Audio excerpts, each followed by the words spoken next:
Hello, my name is Brianna Nugent, and my presentation is on Kill Bill. So, in this presentation, I will analyze how Quentin Tarantino uses juxtaposition and color to tell the story of Kill Bill. Three, two, one. So, we are starting out with Vernita Green, who is played by Vivica A. Fox in this first scene. Initially, right off the bat in this first scene, I'm noticing different colors, but not only different colors, bright colors that Tarantino uses. So I see a green house, the green grass, the green trees. Then I'm noticing the flowers, the bright colors of red, pink, yellow, and white. I feel like these colors are used purposely and they give off a very homely, serene, and warm feeling or mood, even down to the toys that are on the forefront on the grass. You see the kitty slide, which is blue and yellow, and then to the left, the car, I guess this is the pool, the green pool. So this is set up purposely to create like a completely unexpected outcome or view of what happens next, which is the fight scene with Vernita and Beatrix. So in the movie, as soon as Vernita opens the door, they begin fighting. In the top left photo, Tarantino uses a bird's eye view. And as explained before, I feel like this is used along with the colors to throw the viewers off for what's about to come next, even after the fight.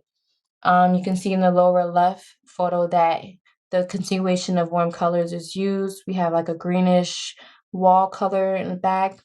We have purple in the couch, yellow, blue, yellow, like a yellowish lighting. And then to the right is another intentional tool that Tarantino uses, which is the school bus. This not only is a juxtaposition with coloring, but just in general, because it's like no one expects a fight to happen with the school bus or this type of setting in the background. So it's all done on purpose.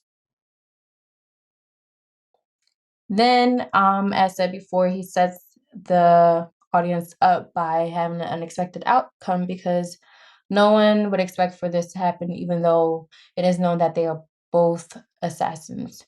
Notice the continuation of warm colors even in the cereal box, which is red and yellow, and the childish like typography in comparison or contrast to Vernita's bloody body. You see the blood on her and the knife in her chest. So those two in general is like a very, very big contrast. Now we move on to Elle Driver, who's played by Daryl Hannah. This scene gives off a very like grungy, cold, ominous setting, and it's due to the blue and green hues that Tarantino uses. You can see even in the lighting, it reflects like a greenish vibe on the right photo, and then a blue lighting in the table with the medicine.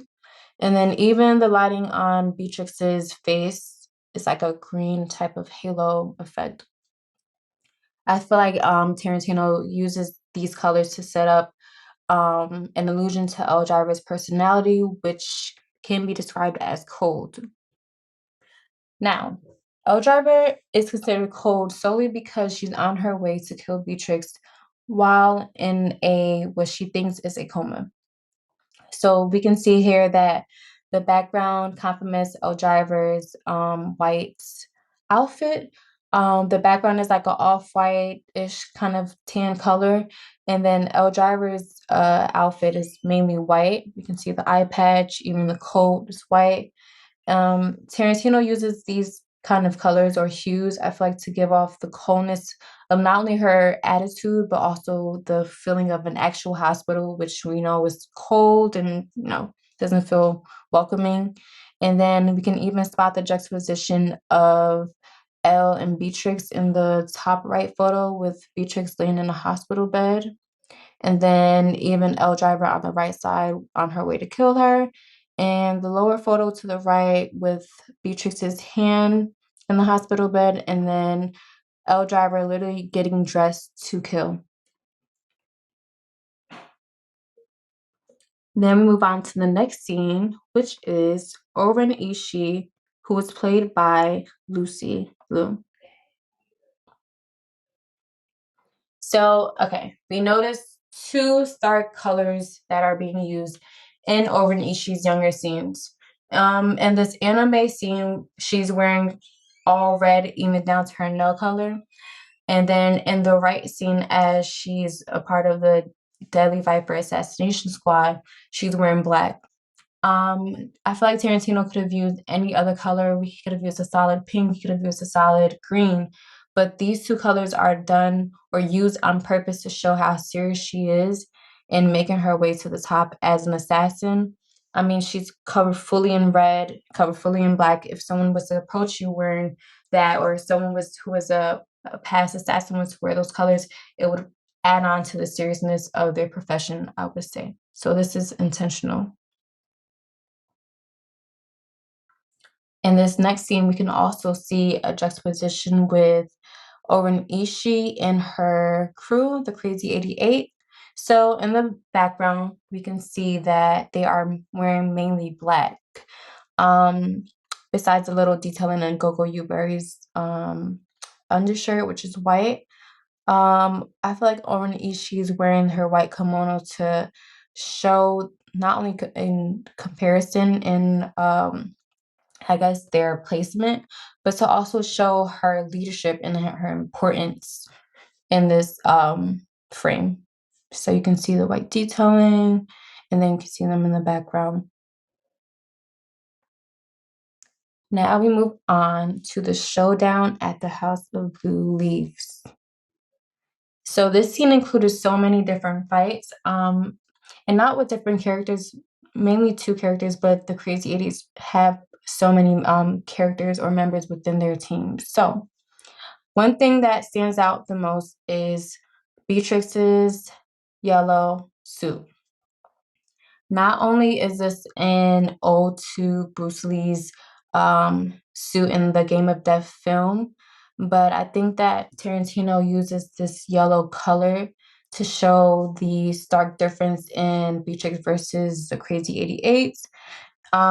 You can see in the top left photo, Beatrix is wearing her yellow, and then she has blood on her suit, right? And then in the foreground, we see, or in the background, we see all the Crazy 88 members in their black. You can see her standing out, right? Then on the lower half, we see Beatrix again standing out when fighting another member.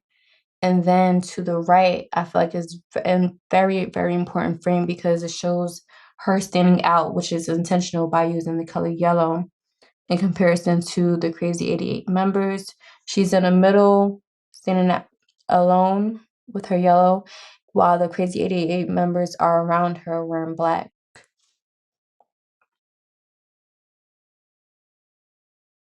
In this scene, we see another juxtaposition between Beatrix and Crazy 88 member Gogo Yubari.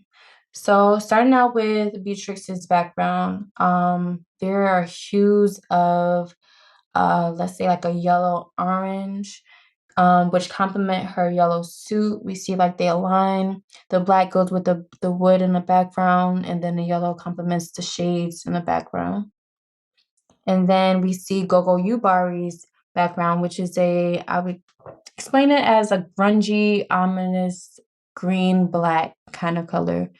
But it complements her outfit as well. She has a black blazer and then a gingham schoolgirl skirt. But even with this, we can see that Beatrix still stands out in comparison to Gogo Yubari. So with this, he completes a contrast even by using the wood in the middle to create symmetry and to show the contrast. Now we move on to the scene fighting the Crazy 88s. So in this left scene, we can see that Tarantino uses a blue lighting effect. Um, I don't think this was any th- I don't think this was a contrast in comparison to the Crazy 88 members. I think this was a style choice, but it does show a juxtaposition in comparison to the next scene that he chooses, or the next effect that he chooses to use, which is the black and white kind of effect, which I feel like alludes to the white and black films from the past, such as in the 1930s and 40s. So you can see the blue on the left with the grid in the background on the lower two photos with Beatrix fighting. And then in comparison to, there's a black and white kind of look on the right side. Then we move on to the difference in backgrounds from both of these characters, with Beatrix fighting another member from the Crazy 88. So let's start on the left side, with the member from the Crazy 88. So you can see on his face that he looks very kid-like. He looks afraid. And I feel like the background with the blue and the wave-like detailing on the lower half complement uh his look on his face. So I think with this, Tarantino is trying to show his feet with the use of this color in comparison to Beatrix's suit and her background. So on her yellow suit, we see blood, a bright red color. And then in the background, we see blood everywhere, splattered everywhere in the background. Um, in comparison to his, he has no blood on his suit. He has nothing in the background, just blue. And then she has blood on her suit and also in the background. So this is done intentionally to show her victory and then to show his defeat. Here we have another juxtaposition with background and costuming. On the top photo, we see Beatrix's yellow suit. So she has a yellow kind of lighting in the background, which I feel like complements her suit. They're similar hues. And maybe this was done to highlight her suit and to make her not blend in.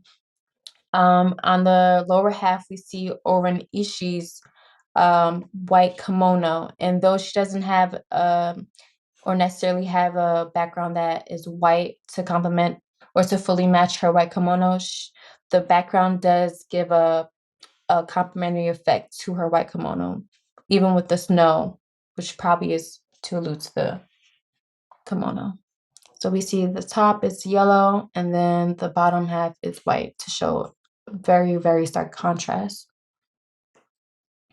Some additional details that I've noticed in the movie, starting with the colors that the Deadly Viper Assassination Squad wears. You can see in both photos that they wear all black. Um, So I feel like Tarantino uses the color black for the squad to show the seriousness and uniform within the crew, but also solidarity because we can see in the formation that they're standing alongside each other, not one in the front or the back. And then on the right side, we can even see the solidarity with the same kind of formation. Oddly enough, the Crazy 88s also wear all black despite their I mean yeah, despite their white inside button-up white shirt. And I feel like this is also alluding to their seriousness or their wanting to be the best. So it shows like solidarity and yeah, just like the DVA. We can see in the even down to the helmets at the top, circled right here, they're black helmets, and then they also wear black masks, which is shown on the left lower half. So everything is basically like besides their button-up shirt. Now we move on to certain scenes where Beatrix has her flashbacks. Tarantino focuses on her eyes on the top initially in that frame. So we'll start out with her blue eyes showing, and then it'll quickly go from these soft blue eyes to a daring red effect when she's reminded of her past betrayal and her vengeance to kill. Another thing I noticed when looking at the display of all the screenshots I took for this presentation is that Tarantino uses a cohesive palette to tell the story. So we see that his main colors that he uses is red, blue, and yellow. And I feel like the secondary colors that he utilizes is black, white, and green. And then we see all the different photos. You can see different hues within these main and secondary colors displayed.